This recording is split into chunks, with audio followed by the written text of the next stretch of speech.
CBS Y&R, The Restless spoilers full Saturdays the 7th of February 2026. The moment Mariah told herself she was doing this for Dominic's sake was the exact moment the truth began to bend. Alone with him in the quiet aftermath of the severed call, she knelt in front of the boy and spoke words that would reshape his understanding of the world forever. Telling him that she was his mother now, that this was where he belonged, that everything outside this space was dangerous and unstable. Dominic stared at her in confusion, the concept too large and too cruel for a child already overwhelmed by fear and separation. He did not argue, he simply withdrew, retreating inward in the way children do when reality becomes too threatening to process.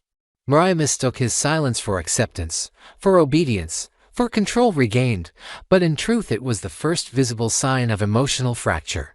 By redefining herself as his mother, she crossed a psychological line that could not be uncrossed, binding her own identity to Dominic's captivity and turning him from a child she was protecting into proof that she was right all along. While Mariah's delusion tightened its grip, forces far beyond her immediate awareness were beginning to move. Abby and Devon were no longer alone in their fight, though they did not yet realize how critical that support would become. Tessa and Sharon stepped in quietly, not with dramatic gestures but with steadiness, offering grounding when panic threatened to overwhelm reason.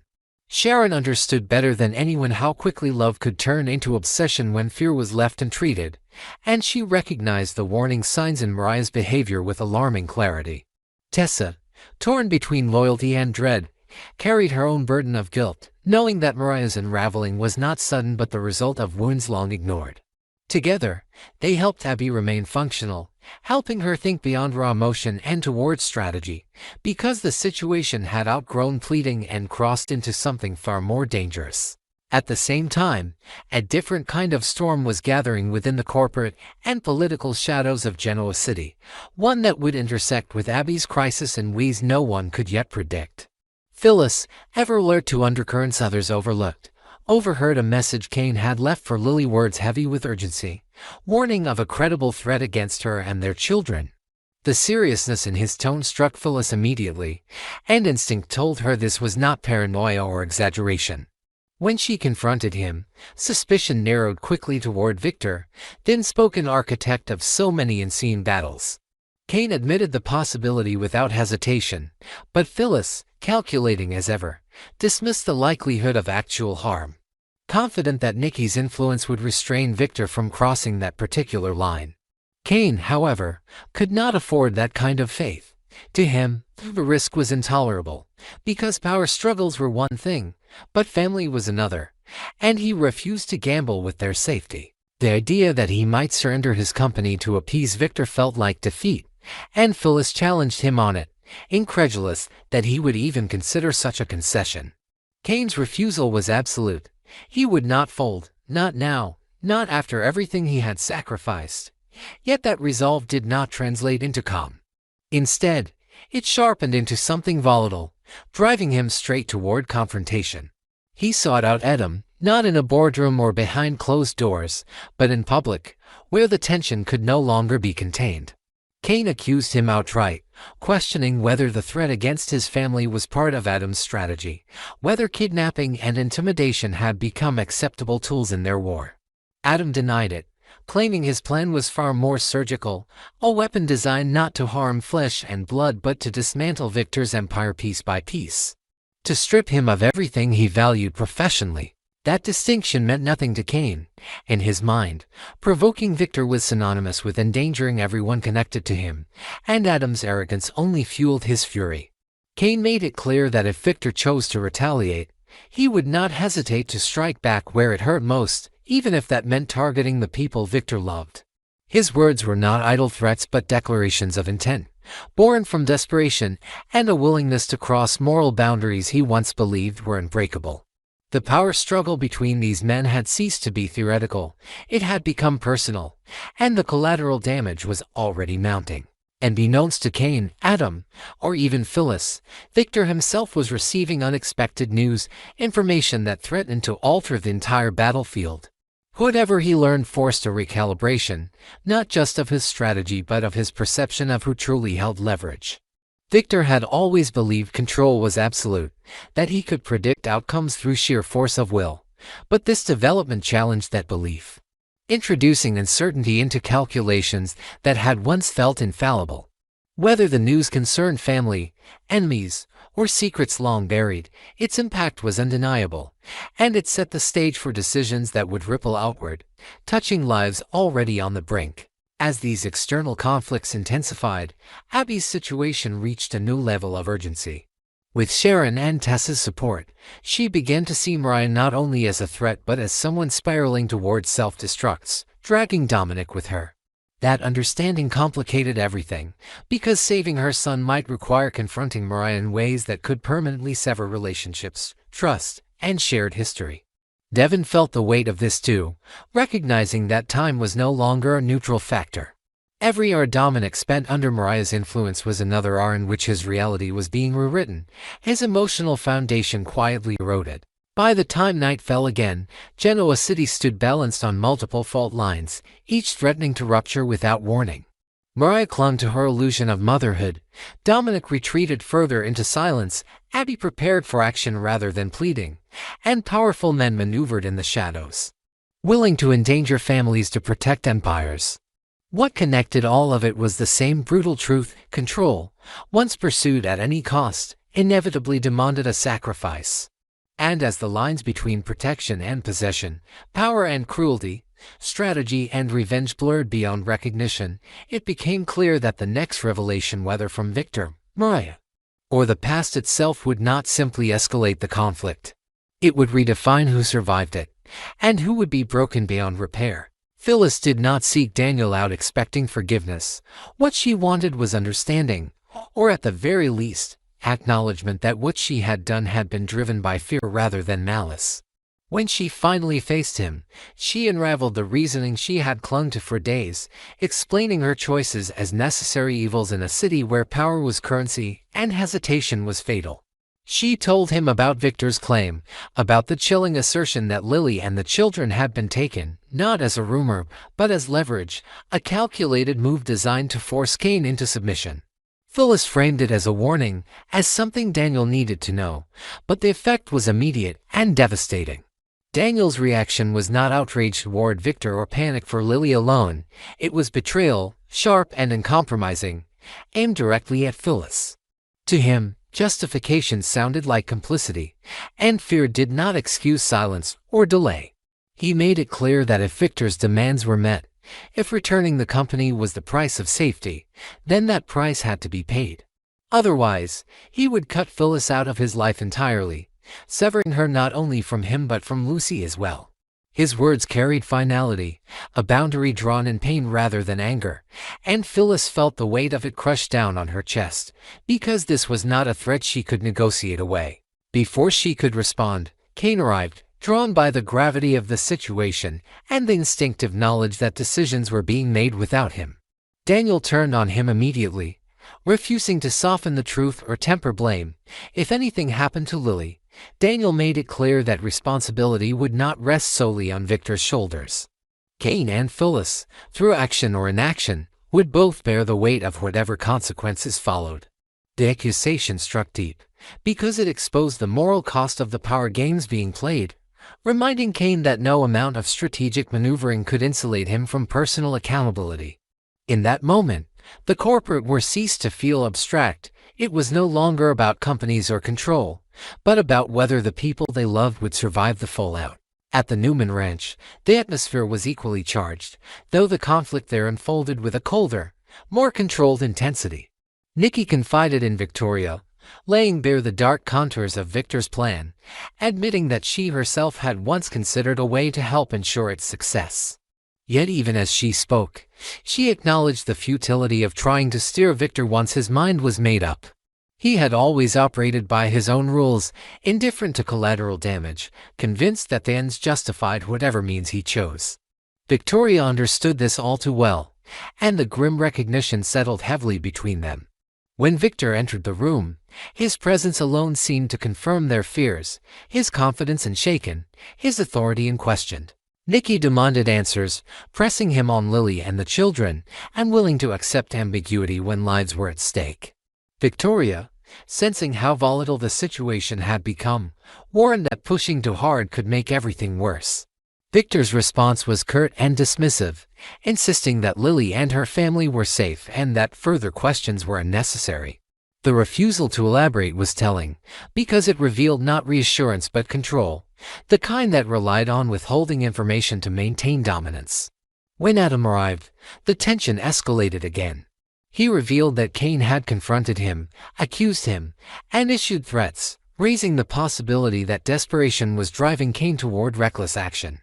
Adam feared that if Victor continued to apply pressure, Cain might retaliate in the most personal way possible, targeting the Newman family directly. Victor, however, remained unmoved. To him, Cain's resistance was temporary, a predictable stage in a negotiation he believed he had already won. He stated with absolute certainty that Cain would fold, that surrender was inevitable, and that if it did not come willingly, he would intensify the pressure until no alternatives remained. The ruthlessness of that conviction stunned even those closest to him, but what followed was worse. Victor revealed that he had spoken directly with Lily, and that she was not only aware of the plan but fully in agreement with it. The revelation hit like a shockwave, because it reframed everything. If Lily was complicit, then the moral landscape shifted dramatically, transforming what had seemed like unilateral coercion into something far more complex and dangerous. While power struggles unfolded at the highest levels, the emotional heart of the crisis remained with Abby. At the Chancellor Mansion, Tess arrived quietly, her presence carrying both comfort and unease. She informed Abby that Sharon was on her way, armed with ideas and a determination to intervene before the situation spiraled completely out of control. Devon joined them, the tension etched into his posture, his patience worn thin by sleepless nights and unanswered questions. Tessa spoke not as an outsider but as someone who had lived through a parallel nightmare, reminding Abby that when she and Arya had gone missing, Mariah had been consumed by panic, unraveling under the weight of fear and helplessness. Tessa understood that terror intimately, and it was precisely that understanding that frightened her now, because she could see how easily panic could metastasize into something darker. Her words lingered in the room, reframing Mariah's actions not as calculated cruelty but as the result of a psychological collapse that had gone unaddressed for too long. Yet empathy did not erase danger. If anything, it underscored it. Abby listened, torn between compassion and fury, between the instinct to protect her child at all costs and the painful awareness that Mariah was not acting from rational intent. Devon recognized the same dilemma, knowing that any attempt to resolve this peacefully would require navigating Mariah's fractured sense of reality without provoking further escalation. As these parallel crises converged, the city itself seemed poised on the brink of chaos. Corporate wars threatened to spill into personal vendettas, children became bargaining chips in battles of ego and control, and love twisted under the strain of fear and obsession. Every character now stood at a crossroads, forced to choose between power and mercy, pride and protection, strategy and humanity. And as Sharon prepared to arrive with ideas born of experience and hard-earned wisdom, one truth became impossible to ignore: the longer these games continued, the fewer innocent lives would remain untouched, and the cost of reclaiming control, whether over companies, families, or children, would be far higher than anyone was prepared to admit. Devon studied the security footage again, his expression tightening as he replayed the same sequence for the third time. Dominic looked calm, even content, his small movements relaxed, his face free of visible fear, and on the surface that should have been reassuring. Devon pointed this out carefully, acknowledging that the images did not show a child in immediate distress.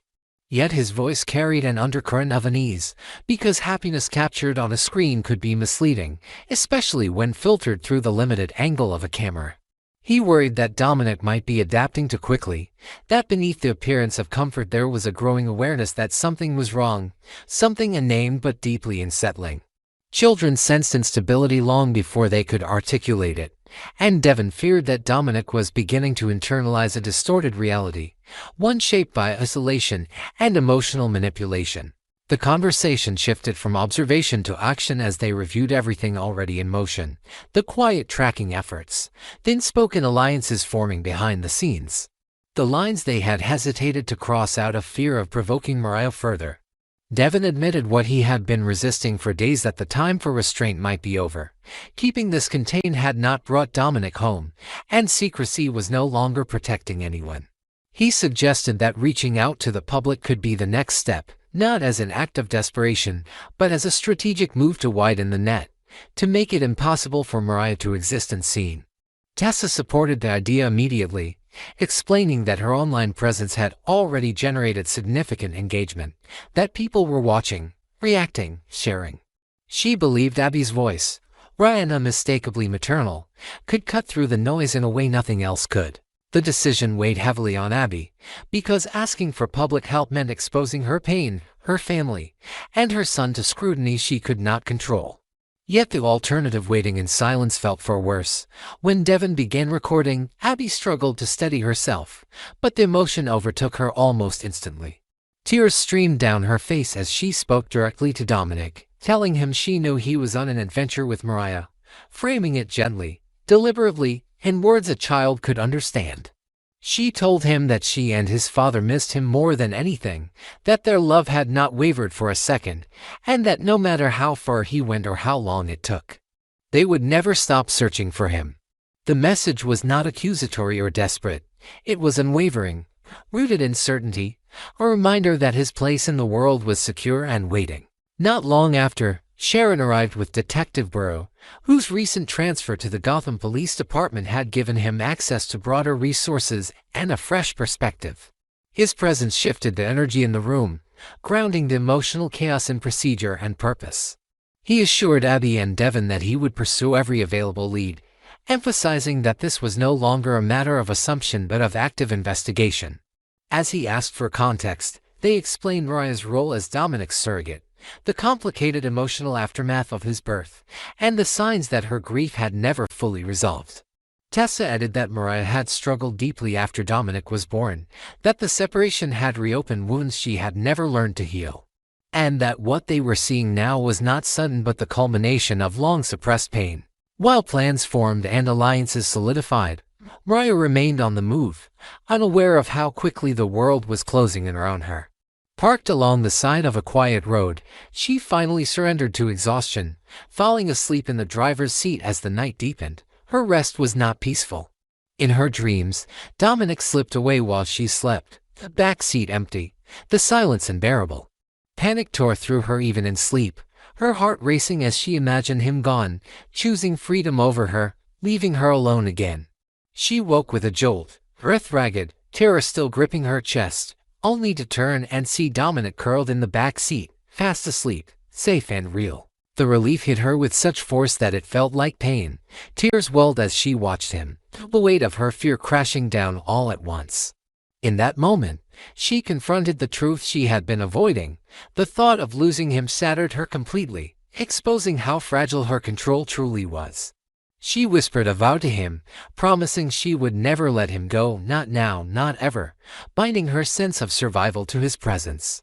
Yet even as she clung to that promise, the irony went and noticed that love born from fear could easily become the very thing that destroyed them both. As dawn crept closer, the paths moved inexorably toward collision. Abby's plea echoed outward, gaining traction, turning private anguish into a public call for help, while Mariah's resolve hardened in isolation, reinforced by nightmares and relief that deepened her dependency. Dominic slept between these worlds, unaware that he had become the center of a widening storm. His future balanced between a mother who refused to stop searching and a woman who could not bear to lose him. And with law enforcement now stepping fully into the shadows where emotion and obsession had taken root, it was only a matter of time before the fragile illusion of safety shattered, forcing everyone involved to face the consequences of the lines they had crossed.